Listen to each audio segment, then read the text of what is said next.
Leonardo DiCaprio has everything most people spend a lifetime chasing: fame, admiration, creative freedom, and access to love without limitation.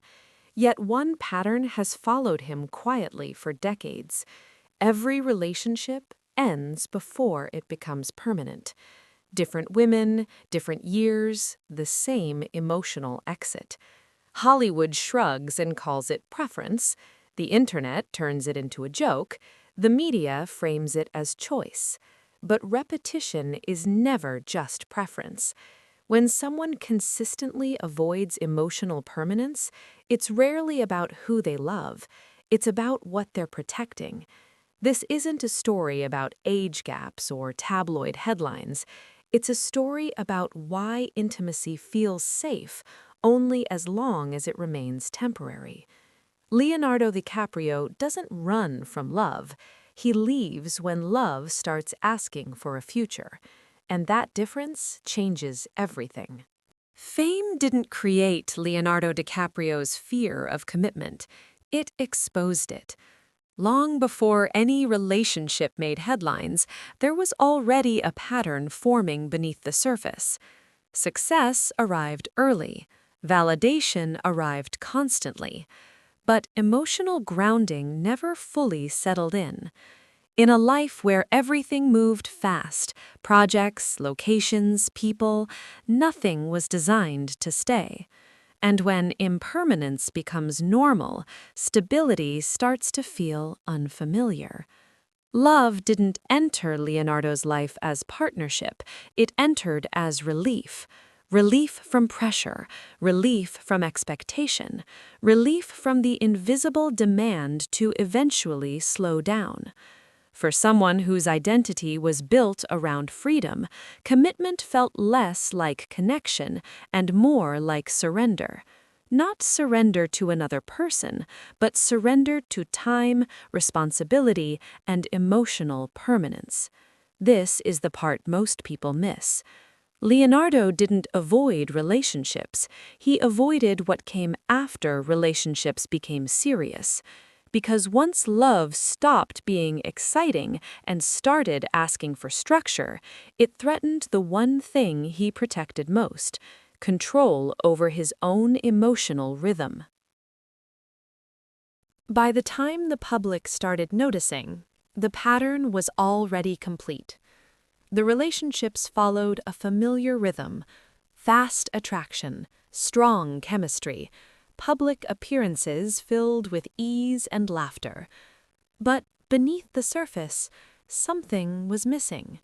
There was no emotional merging. Lives didn't fully intertwine. Futures weren't openly discussed. Milestones remained deliberately undefined. This wasn't accidental. It was designed. Leonardo gravitated toward relationships that existed entirely in the present, where love felt alive but not anchored.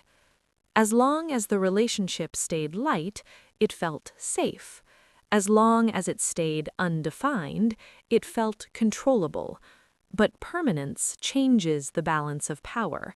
It introduces expectations, shared planning, emotional accountability. And accountability threatens freedom when freedom has become identity. So the relationships didn't collapse, they expired, always around the same moment, when the question of next quietly entered the room, not shouted, not demanded, just present. And presence was enough to trigger departure. Every relationship reaches a moment where the present is no longer enough. It doesn't arrive dramatically. It doesn't come with an argument or a crisis. It arrives quietly. A question, a suggestion, a conversation about time. What are we building? For many people, this moment deepens intimacy. For Leonardo DiCaprio, this is where the emotional alarm activates. Not because love failed, but because love changed its demands. The relationship stops being an experience and starts becoming a direction. and direction removes exit options. Suddenly, the future is no longer abstract. It has shape. It has expectation. This is the point where emotional freedom begins to feel threatened, not by the partner, but by permanence itself. And so, without conflict, without betrayal, without visible damage, the relationship ends. Not broken, just released. Because leaving at the breaking point preserves control. It allows love to remain beautiful in memory, untested by time, responsibility, or compromise.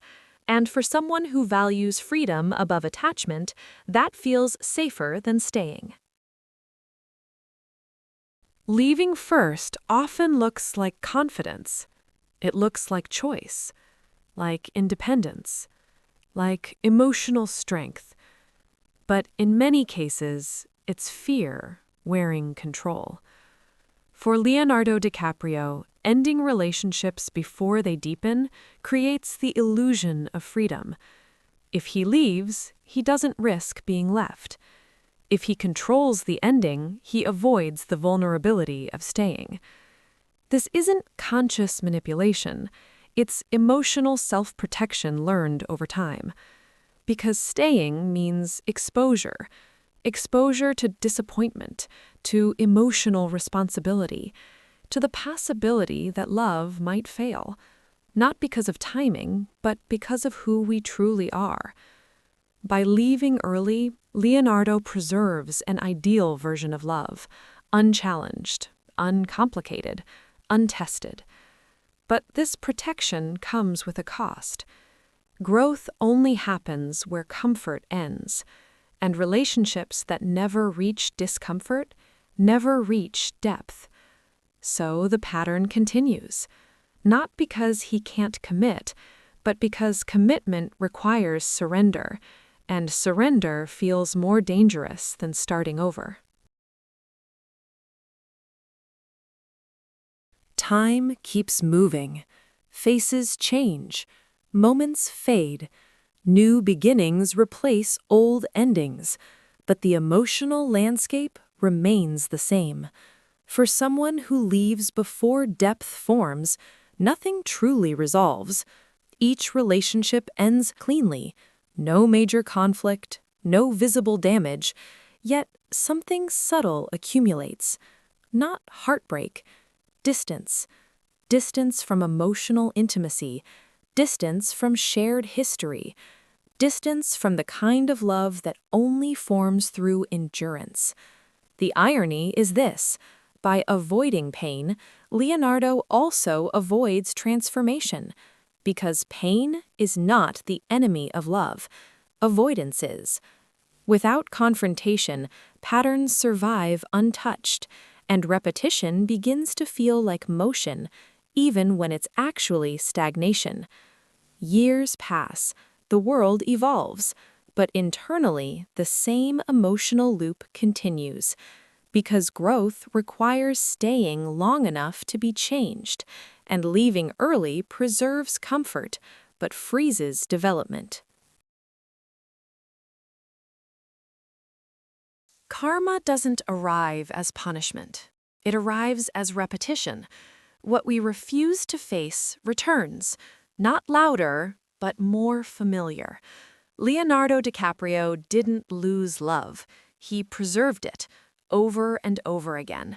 Preserved it in its most comfortable form, exciting, light, undefined. But love that never deepens eventually stops transforming, and freedom, when protected at all costs, quietly turns into a cage. Because real intimacy doesn't steal freedom, it redefines it. It asks us to choose presence over escape, depth over control, staying over restarting. The lesson isn't about settling down. It's about staying long enough to let love challenge identity until freedom and commitment are no longer opposites, but partners. And karma continues until that balance is learned.